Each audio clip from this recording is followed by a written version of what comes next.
Welcome to Geetha ಸವಿರುಚಿ. ಇವತ್ತಿನ ನಮ್ಮ ವಿಡಿಯೋದಲ್ಲಿ ಪನ್ನೀರ್ ಬುರ್ಜಿ ಯಾವ ಥರ ಮಾಡ್ಕೋಬೇಕು ಅಂತ ತೋರಿಸ್ತೀನಿ. ಸೇಮ್ ಟು ಸೇಮ್ ರೆಸ್ಟೋರೆಂಟಲ್ಲಿ ತಿಂದರೆ ಬರೋ ಟೇಸ್ಟೇ ಬರಬೇಕು ಅಂದರೆ ನಾನು ಹೇಳೋ ಮೆಥಡ್ನ ಫಾಲೋ ಮಾಡಿ. ತುಂಬ ಪರ್ಫೆಕ್ಟಾಗಿ ಬರುತ್ತೆ, ತುಂಬ ಟೇಸ್ಟಿಯಾಗೂ ಇರುತ್ತೆ. ಈ ಪನ್ನೀರ್ ಬುರ್ಜಿನ ಚಪಾತಿಗೆ, ರೊಟ್ಟಿಗೆ ಅಥವಾ ಸ್ನ್ಯಾಕ್ಸಿಗೆ ಹಾಗೇ ತಿಂತಾ ಇದ್ದರೆ ಬಾಯಿಗೂ ರುಚಿ, ಹೊಟ್ಟೆಗೂ ಖುಷಿ, ಹಾಗೆ ಮನಸ್ಸಿಗೂ ಖುಷಿ ಅಲ್ವಾ? ಸೊ ಈ ವಿಡಿಯೋ ನೋಡೋಕ್ಕಿಂತ ಮುಂಚೆ ನೀವಿನ್ನು ನನ್ನ ಚಾನಲ್ ಸಬ್ಸ್ಕ್ರೈಬ್ ಮಾಡ್ಕೊಂಡಿಲ್ಲ ಅಂದರೆ ಬೇಗ ಸಬ್ಸ್ಕ್ರೈಬ್ ಮಾಡಿಕೊಂಡು ಬೆಲ್ಲೈಕನ್ನ ಕ್ಲಿಕ್ ಮಾಡ್ಕೊಳ್ಳಿ. ನಾನು ಹಾಕೋ ಎಲ್ಲ ವೀಡಿಯೋಸು ನಿಮಗೆ ಫಸ್ಟ್ ನೋಟಿಫಿಕೇಷನ್ ಬರುತ್ತೆ. ಯಾವ ವಿಡಿಯೋನೂ ಮಿಸ್ ಮಾಡ್ಕೊಳ್ದೆ ನೀವು ವಾಚ್ ಮಾಡ್ಬೋದು. ಈಗ ಈ ಪನ್ನೀರ್ ಬುರ್ಜಿ ಯಾವ ಥರ ಮಾಡಬೇಕು, ಇದ್ರ ವಿಡಿಯೋ ಏನು ಅಂತ ನೋಡ್ಕೊಂಬಂದುಬಿಡೋಣವಾ? ಫಸ್ಟ್ಗೆ ಒಂದು ಪ್ಯಾನಲ್ಲಿ 1 ಸ್ಪೂನಷ್ಟು ಆಯಿಲ್ ಹಾಕ್ಕೊತಿದ್ದೀನಿ. ಹಾಗೆ 1 ಸ್ಪೂನಷ್ಟು ತುಪ್ಪ ಹಾಕ್ಕೊತಿದ್ದೀನಿ. ಈ ತುಪ್ಪ ಹಾಕೋದ್ರಿಂದ ಫ್ಲೇವರ್ ತುಂಬ ಚೆನ್ನಾಗಿ ಬರುತ್ತೆ. ಇದಕ್ಕೆ ಆಯಿಲು ಅಥವಾ ತುಪ್ಪ ಜಾಸ್ತಿ ಇಡಿಸಲ್ಲ. ಒಂದು ಅರ್ಧ ಸ್ಪೂನಷ್ಟು ಜೀರಿಗೆ ಹಾಕ್ಕೊತಿದ್ದೀನಿ. 1 ಸ್ಪೂನಷ್ಟು ಜಿಂಜರ್ ಗಾರ್ಲಿಕ್ ಪೇಸ್ಟ್ ಹಾಕ್ಕೊತಿದ್ದೀನಿ. ಈ ಶುಂಠಿ ಬೆಳ್ಳುಳ್ಳಿ ಪೇಸ್ಟಲ್ಲಿರೋ ತೇವಾಂಶ ಎಲ್ಲ ಹೋಗೋವರೆಗೂ, ಹಸಿ ವಾಸನೆ ಹೋಗೋವರೆಗೂ ಚೆನ್ನಾಗಿ ಫ್ರೈ ಮಾಡ್ಕೋಬೇಕು. ಈಗ 2 ಆನಿಯನ್ಸ್ನ ಈ ಥರ ಚಿಕ್ಕದಾಗಿ ಕಟ್ ಮಾಡಿಕೊಂಡು ಫ್ರೈ ಮಾಡ್ಕೊತಿದ್ದೀನಿ. ಈ ಆನಿಯನ್ಸ್ನ ಚೆನ್ನಾಗಿ ಫ್ರೈ ಮಾಡ್ಕೋಬೇಕು. ಸ್ವಲ್ಪ ಕಲರ್ ಚೇಂಜ್ ಆಗೋವರೆಗೂ ಫ್ರೈ ಮಾಡ್ಕೋಬೇಕು. ನಿಮಗೆ ಕ್ರಂಚಿಯಾಗಿ ಇಷ್ಟ ಇತ್ತು ಅಂತಂದರೆ ಹಾಫ್ ಬಾಯ್ಲ್ ಮಾಡ್ಕೋಬೋದು, ಇಲ್ಲ ಅಂದರೆ ಸಾಫ್ಟಾಗಿ ಮಾಡ್ಕೋಬೋದು. ನೋಡಿ, ಸ್ವಲ್ಪ ಈ ಥರ ಕಲರ್ ಚೇಂಜ್ ಆದಮೇಲೆ 1 ಮೆಣಸಿನ್ಕಾಯಿನ ಈ ಥರ ಚಿಕ್ಕದಾಗಿ ಕಟ್ ಮಾಡ್ಕೊಂಡು ಹಾಕ್ಕೊತಿದ್ದೀನಿ. ಇದನ್ನೆಲ್ಲ ಚೆನ್ನಾಗಿ ಮಿಕ್ಸ್ ಮಾಡ್ಕೋಬೇಕು. ಈಗ 3ರಿಂದ 4 ಟೊಮ್ಯಾಟೋಸ್ನ ಈ ಥರ ಚಿಕ್ಕದಾಗಿ ಕಟ್ ಮಾಡ್ಕೊಂಡು ಹಾಕ್ಕೊತಿದ್ದೀನಿ. ಈ ಟೊಮ್ಯಾಟೋಸು ಚೆನ್ನಾಗಿ ಸಾಫ್ಟ್ ಆಗೋವರೆಗೂ ಫ್ರೈ ಮಾಡ್ಕೋಬೇಕು. ಬೇಕಾದರೆ ಸ್ವಲ್ಪ ಸಾಲ್ಟ್ ಹಾಕ್ಕೊಂಡು ಫ್ರೈ ಮಾಡಿಕೊಂಡ್ರೆ ತುಂಬ ಬೇಗ ಫ್ರೈ ಆಗೋಗುತ್ತೆ ಟೊಮ್ಯಾಟೋಸ್ ಎಲ್ಲ.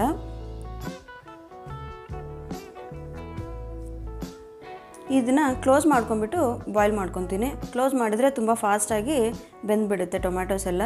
ಟೊಮ್ಯಾಟೋಸು ತುಂಬ ಸಾಫ್ಟ್ ಆಗೋವರೆಗೂ ಫ್ರೈ ಮಾಡ್ಕೋಬೇಕು.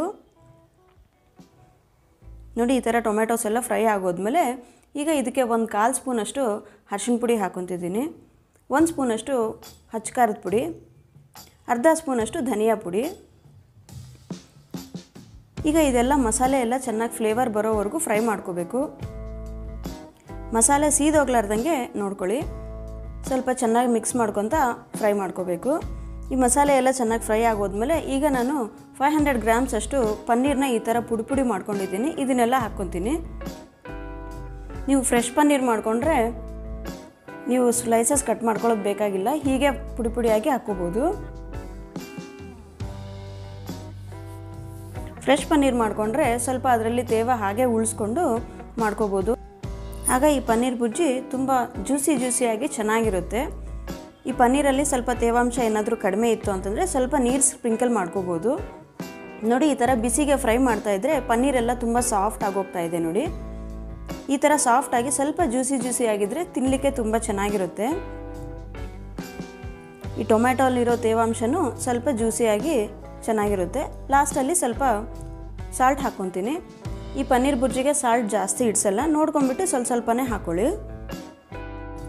ಉಪ್ಪು ಮಸಾಲೆ ಎಲ್ಲ ಪನ್ನೀರ್ಗೆ ನೀಟಾಗಿ ಕೋಟ್ ಆಗೋ ಥರ ಚೆನ್ನಾಗಿ ಫ್ರೈ ಮಾಡ್ಕೋಬೇಕು. ಒಂದು 2ರಿಂದ 3 ನಿಮಿಷ ಈ ಥರ ಚೆನ್ನಾಗಿ ಫ್ರೈ ಮಾಡ್ಕೋಬೇಕು. ಹೀಗೆ ಫ್ರೈ ಮಾಡಬೇಕಾದ್ರೆ ಏನಾದರೂ ಪನ್ನೀರ್ ಡ್ರೈ ಅಂತ ಅನಿಸಿದರೆ ಸ್ವಲ್ಪ ನೀರು ಸ್ಪ್ರಿಂಕಲ್ ಮಾಡ್ಕೋಬೋದು. ಸ್ವಲ್ಪ ಇದು ಪನ್ನೀರ್ ಬುರ್ಜಿ ಜ್ಯೂಸಿ ಆಗಿದ್ರೇ ಚೆನ್ನಾಗಿರುತ್ತೆ. ಈ ಸಾಲ್ಟ್ ಎಲ್ಲ ನೀಟಾಗಿ ಮಿಕ್ಸ್ ಮಾಡ್ಕೊಂಡ್ಮೇಲೆ ಫೈನಲಾಗಿ ಫ್ಲೇವರ್ಗೋಸ್ಕರ ಸ್ವಲ್ಪ 1 ಸ್ಪೂನಷ್ಟು ಕಸೂರಿ ಮೇಥಿ ಹಾಕ್ಕೊತೀನಿ. ಹಾಗೆ ಸ್ವಲ್ಪ ಕೊತ್ತಂಬರಿ ಸೊಪ್ಪು ಈ ಥರ ಚಿಕ್ಕದಾಗಿ ಕಟ್ ಮಾಡಿ ಹಾಕ್ಕೊತಿದ್ದೀನಿ. ಈ ಕಸೂರಿ ಮೇಥಿ ಹಾಕೋದ್ರಿಂದ ಫ್ಲೇವರ್ ತುಂಬ ಚೆನ್ನಾಗಿ ಬರುತ್ತೆ.